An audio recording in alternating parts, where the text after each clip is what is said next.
దక్కద్దు అనేటువంటి ఒక తత్వం ఇది గల సీమాంధ్ర నాయకుడు.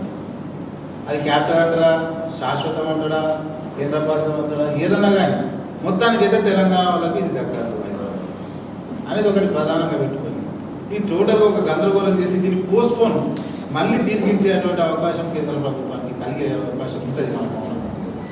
ఆ మౌనంగా ఉండడం అంటే ఏదో మనం ఉద్యమం చేయడం కాదు, మనం తప్పకుండా కార్యక్రమాన్ని నిర్వహించాలి. మరి ఈ రౌండ్ టేబుల్ సమావేశంలో ఇప్పుడు అసలు వాళ్ళు లేవనెత్తున్న రక్షణ అంటే ఏం రక్షణలు కావాలనే దాని మీద ఒక క్లారిటీ, ప్రజలకు తెలియజేసే విధంగా ఒక కార్యక్రమం నడవాలి, ఒక స్పష్టత ఇవ్వగలగాలి. వాళ్ళు ఏం రక్షణ కోరుతున్నారో వాళ్ళ నోటితో అనిపించడం, అసలు ఎలాంటి రక్షణ కావాలో మనం కూడా చెప్పగలం.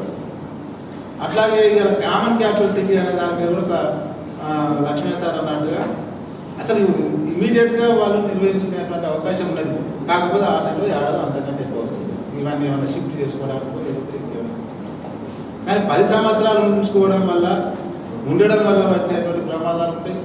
అసలు ఇంకొకటి ఏమున్నదంటే కొందరు మనలో కూడా ఒక చాలామందికి ఏ పోనీ 5-10 సంవత్సరాలు ఉంటేంది అనేటువంటి ఒక సిచ్యువేషన్ మన ప్రజలకు వచ్చేసి, అంటే అవి ఉంటే ఏంటిది అని అంటే ఉన్న తర్వాత ఏముంటుంది, ఉండగానే అయిపోదు. కామన్ క్యాపిటల్ అంటే ఏంటిది, మరి దీని వచ్చే ప్రధానంగా నిధులకు సమస్య ఉంటుంది. దీంట్లో పన్నులు ఉన్నాయి, ఆదాయం ఉన్నది, ఈ ఆదాయం కూడా బంధురా అనేది కూడా చాలా చర్చ జరుగుతుంది.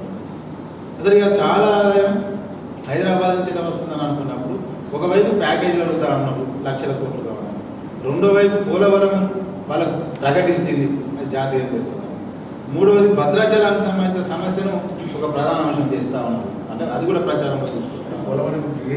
అయితే దీన్ని ఇవన్నింటి కూడా ఒక క్లారిటీ వచ్చే విధంగా మనం మరి దీనికి సంబంధించినటువంటి ఉద్యోగులకు సంబంధించినటువంటి సమస్యలు ఇవన్నింటినీ కూడా ఒక రౌండ్ టేబుల్ సమావేశం ఒక 2-3 రోజులైనా పెట్టడం బాగుంటుంది అనేటువంటిది నా అభిప్రాయం.